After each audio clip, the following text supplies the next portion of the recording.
پناہ مانگتی ہوں اللہ کی شیطان مردود سے۔ شروع اللہ کا نام لے کر جو بڑا مہربان نہایت رحم والا ہے۔ اور ان سے قسم کھا کر کہا کہ میں تو تمہارا خیر خواہ ہوں۔ غرض مردود نے دھوکہ دے کر ان کو معصیت کی طرف کھینچ ہی لیا۔ سو جب انہوں نے اس درخت کے پھل کو کھا لیا تو ان کی شرمگاہیں کھل گئیں اور وہ بہشت کے درختوں کے پتے توڑ توڑ کر اپنے اوپر چپکانے اور سطر چھپانے لگے۔ اور ان کے پروردگار نے ان کو پکارا کہ کیا میں نے تم کو اس درخت کے پاس جانے سے منع نہیں کیا تھا اور جتا نہیں دیا تھا کہ شیطان تمہارا کھلم کھلا دشمن ہے؟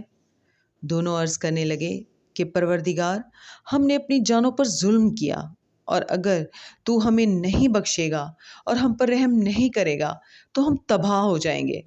فرمایا، تم سب بہشت اتر جاؤ۔ اب سے تم ایک دوسرے کے دشمن ہو اور تمہارے لیے ایک وقت خاص تک زمین میں ٹھکانا اور زندگی کا سامان کر دیا گیا ہے۔ فرمایا کہ اسی میں تمہارا جینا ہوگا اور اسی میں مرنا، اور اسی میں سے قیامت کو زندہ کر کے نکالے جاؤ گے۔ صدق اللہ العظیم۔